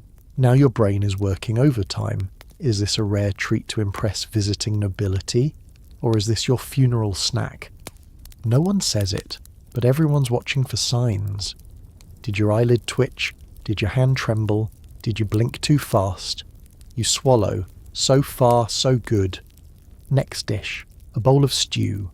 Rich, brown, hearty. A thick sheen of fat on top. Maybe duck, or poisoned duck. You take a spoonful, then another, then a third to be sure. There's always the chance it's a slow poison. Those are the worst. You might feel fine for 10 minutes, maybe even an hour. Then you'll be crouched in the garden, throwing up blood and bile, begging the local hedge witch for a potion that smells like fermented radish and despair. You move to the next course, roasted turnips, innocent enough. But sometimes, poison hides in the oil, or the glaze, or in the little sprigs of garnish that look decorative, but aren't. The cook once tried to explain that nobody's trying to kill the Lord this week. You smiled politely, and kept chewing with the nervous intensity of a man trying not to die in public. After you've tasted everything, every meat, bread, pie, gravy, and custard, the steward gives a nod. A servant takes the food away to be served upstairs, and then you wait. You sit there in silence for 30 minutes, just watching your body. You wait to see if your fingers tingle, if your throat tightens, if your vision swims. Sometimes it does, but only because you've been holding your breath the whole time. You've learned to read your own body like a spy reads coded scrolls. A single gurgle in your stomach could be poison. Could be the 3 helpings of gravy. You never know. That's the job. And it's not just meals. Sometimes you're asked to test the wine. That's a whole other nightmare. Wine can be poisoned with herbs, powders, even venom. Anything that dissolves and leaves no trace. The goblet gets passed to you first. You sniff it, swirl it, sip, wait. Wine gives you a headache either way, but now every sip feels like a dare. There's one time you'll never forget. The visiting bishop had brought a cask of rare Sicilian wine. Everyone oohed and ahed. You were told to test it first. It tasted like berries and oak. Then your lips went numb. You stared at the steward. He stared back. You couldn't speak. You couldn't move. You genuinely thought that was it. The end. Your final thought was, at least I didn't spill the wine on my tunic. Turns out it was a very strong wine. Very strong. You woke up in the kitchen pantry 3 hours later with a hangover so fierce you thought you'd been hit by a siege engine. And that wasn't even the worst day. The worst day was when the cook forgot to clean the eel properly, and you spent the night sweating through hallucinations of talking mushrooms and singing fish bones. No one even thanked you. That's the other part of your job. No glory, no reward. You're not a knight, not a scribe, not even a servant with a name anyone remembers. You're just the one who tastes the food. And if you do your job perfectly, no one notices. If you do it badly, you die. And the Lord complains about the gravy. But still, you show up, day after day, mouth open, nerves frayed, spoon trembling, because someone has to eat the poison first. And in this castle, that someone is you. You're standing in the great hall now, fiddling with a wooden recorder and trying not to sweat through your already questionable tunic. The nobles are gathered, wine is flowing, and someone just loudly declared it's time for entertainment. Guess who gets to perform? That's right, you. You're not a knight. You don't polish armour. You tell jokes. You pluck strings. You spin around in bright motley colours like a human mosaic of poor choices. You're the castle's fool. Which sounds whimsical until you remember the penalty for bombing your performance isn't awkward silence. It's sometimes actual torture. You either delight the Lord, or you're waking up tomorrow with a welt the size of a bread loaf. Your job is to be funny, but not too funny. Clever, but not smarter than your audience. Mocking, but only the right people, and preferably not the guy who owns the dungeon. So you open your act with the safe bits. Maybe a joke about the weather. Maybe an impression of the steward with his squeaky shoes and suspiciously large nostrils. They chuckle. Good. Safe ground. Then a bold move. A little dig at the Baron's recent haircut, which looks suspiciously like someone chopped hay with a spoon. The room stiffens. You brace for the worst. And then, laughter. Real, roaring, spittle-flecked laughter. You've hit gold. The Baron's in a good mood. Maybe he doesn't know it's his haircut.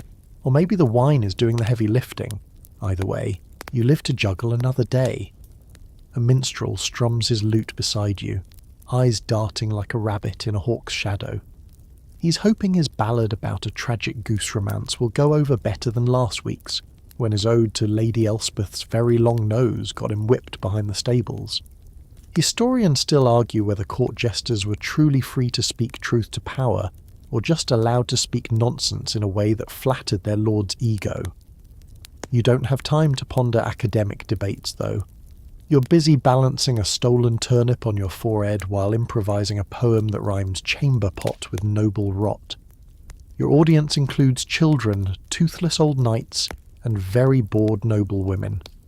You must appeal to all of them simultaneously, lest the mood turn. You once saw a performer dragged away mid-lute solo for playing mournfully on a feast day. The mood was too damp, apparently, like his pants, after that incident. Entertainment in a castle isn't optional. It's armour for the psyche. These people live in a world of bleeding leeches, arranged marriages and soup that may or may not have been stirred with someone's shoe. They crave stories, music, laughter, anything to cut through the dense fog of day-old mutton and dynastic anxiety. But it's not just performing. You're expected to listen. to spy sometimes. Fools are often treated like furniture, colourful, twitchy furniture that happens to have ears. You hear secrets, see glances, a noble's flushed cheeks when the cupbearer walks by, that coded insult in a harmless ditty. You notice who claps, who stares, who leaves early, and who never laughs, even when everyone else does. There's power in that if you know how to survive it. And speaking of survival, you've narrowly avoided a catastrophe. During a juggling flourish, a candle goes flying, but lands miraculously in the soup of a delighted squire. He thinks it's part of the act. You take a theatrical bow and pray no one smelled the panic. One of your fellow entertainers, a drummer with questionable facial hair and even more questionable rhythm, leans in and whispers, "You think they'll notice if I play the same song from last week?" The answer is yes. A duchess publicly accused him of beating his drum like a drunk goat. Goats, as it turns out, are not popular comparisons. You sometimes wonder if being a fool is worse than being a rat catcher. At least rats don't heckle. But then again, rats also don't toss you coins when they're impressed. Just fleas. You've collected a few of both. The musicians play on. Someone breaks into a bawdy tavern song and half the hall joins in, mugs sloshing, words half remembered. Someone falls off a bench with an impressive thud. You add a little soft shoe shuffle to cover the moment. The laughter bubbles again. You exhale. For tonight, you're winning. One interesting quirk of the medieval court. Some castles kept more than one fool, a physical comic, a musical wit, even one who only spoke in riddles. Like a very dysfunctional variety show. There are records of natural fools, too.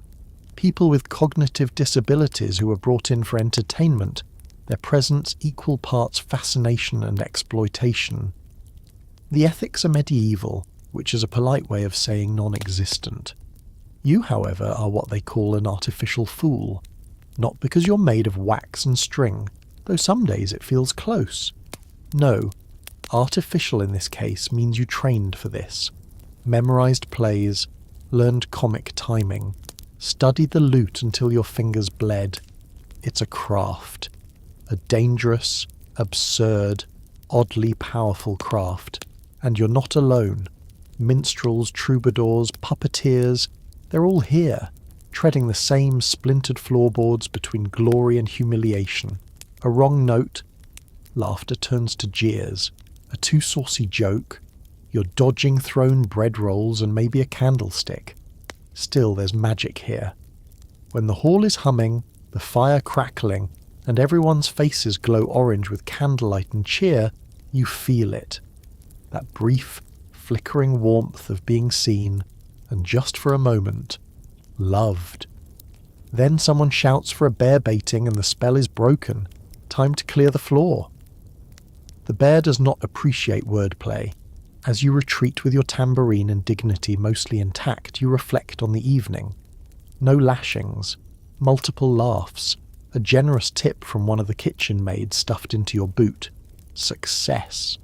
Tomorrow you'll dream up a new bit about Lord Grimbold's terrible falconry accident. Or maybe try that song about the drunken abbot again. Carefully. Very carefully. Because in a castle, entertainment is serious business, and you, whether juggling vegetables or rhyming indecencies with chivalry, are dancing on the edge of a blade. A hilariously sharp, culturally sanctioned, potentially career-ending blade. Sleep tight, you'll need the rest. And now, the fire's gone out. It doesn't matter that the logs were big and heavy, that you stoked it before the final juggle, or that you begged the steward for extra kindling. The coals have cooled. The stones are cold. And the only thing radiating warmth in your corner of the castle is Walter, the gassy stable boy, snoring beside you with one boot still on and one eye half open, like a medieval raccoon passed out in wool. You try to nestle deeper into the straw mattress, if that's what we're calling this lumpy sour pile of sticks and dust, and what may or may not be a molted squirrel tail. It's communal bedding, anywhere between 2 and 8 bodies pressed together like sweaty turnips in a rotting sack. You're lucky, You got the edge tonight. Which is great until the wind blows through the unshuttered window slit and slaps your face like a disapproving nun. You tug the blanket up. It's rough wool, and it smells like cabbages, and feet had an argument. This blanket has seen things. It's never been washed, just aired out occasionally by flinging it over the dung heap, which ironically made it smell better. The straw shifts beneath you.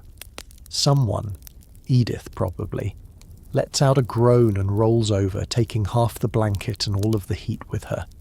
You instinctively curl tighter, chin tucked to chest, knees pulled in. You think warm. You think of fire, of sunshine, of soup. But your brain, bless it, drifts to fleas instead. And yes, there are fleas. They live here too, nestled deep in the mattress, feasting nightly like tiny unwelcome vampires. Most of the castle servants have them. Even the nobles aren't immune, though they pretend otherwise while scratching under their silk sleeves. You resist the urge to scratch. You fail. You scratch. Historians still argue whether medieval straw beds were intentionally left bug-filled for the sake of warmth. That maybe, just maybe, the constant itching kept people from freezing outright, like a tiny crawling blanket of discomfort. That theory was probably made up by someone who never tried sleeping with a flea bite on their eyelid. Next to you, someone coughs, deep, hacking, damp. You flinch, not because you're afraid of getting sick, who isn't already sick, but because if they start up again, you'll never fall asleep. Quiet is a luxury in this room. Between the wheezing, the snoring, the muttering, the nighttime prayers, the occasional sleep fart symphony, rest is not guaranteed. And then there's the fear. Not fire or famine or plague, though yes, all those things, absolutely, but the very specific, very real dread of being kicked in the face by a spinning, half-dreaming stable boy. Again. You try not to think about last week when old Gervais rolled over mid-nightmare and elbowed you straight in the nose. You saw stars. You also tasted blood. He apologized in the morning with a shriveled apple and a half-toothless smile. Still you breathe deep and try valiantly to rest. Not sleep, just enough peace to make tomorrow survivable. But your brain won't stop. It flips through the day's humiliations like a minstrel rehearsing tales. The way your knees cracked while kneeling before Lady Margaret, the way you forgot the second verse of the fool's song and had to improvise with something involving a goose and a bishop, the way the damp in your boots never went away, and now you're 85% sure your left toe is growing fur. You wonder what the nobles are doing now. Probably not sharing a straw heap with a dozen scratching servants. Probably tucked into thick feather mattresses stuffed with proper goose down, wrapped in imported linens soaked in lavender. Or at least that's what the laundry mistress says. You've never been that far upstairs. You imagine them sighing dreamily into silk pillows, bellies full of roast and wine, drifting into dreams about hawking trips and imported chessboards. You imagine what it must be like to sleep without someone snoring so loud it rattles the bed slats. Funny thing though, some of the nobles keep little dogs in their beds. Lap dogs. Dogs that don't hunt or guard or anything useful. Just sit there. Warm. Decorative. Extravagantly useless. One of the scullery maids swore they were there to attract fleas, so the insects would bite the dogs instead of their lords. That might be a myth, or it might be the cleverest use of a dog in history. You're startled from the thought by a creak from the hallway. Just the wind? Or the steward doing his midnight rounds? You press your eyes shut tighter. Better to pretend to be asleep. No one wakes a sleeper on purpose, unless they're looking for someone to clean the latrines early. The cold reaches your bones now. Your fingers have gone stiff. You shift again, disturbing the straw. A puff of dust floats up, and something small, probably a beetle, hopefully not a mouse, scuttles near your elbow. You decide not to move anymore. If it's a mouse and it bites you, maybe the bite will fester and you'll get a few days off. You can hear the castle settling around you. The walls groan. The wind slips through cracks and carries the distant clang of chainmail. Somewhere, a guard mutters to himself. Somewhere else, water drips. There's something ancient about this feeling. Being pulled into sleep by exhaustion and fear and cold. Your dreams stitched together with the night noises of a place built entirely to keep you busy during the day and uncomfortable at night. Still, there's a kind of weird comfort in the familiarity, in the smell of fire, soot and livestock, in the arms and knees and elbows of fellow servants who sometimes share secrets in the dark, in the near certainty that despite the cold, despite the fleas, despite Walter's increasingly dangerous digestive sounds, it will all start again tomorrow.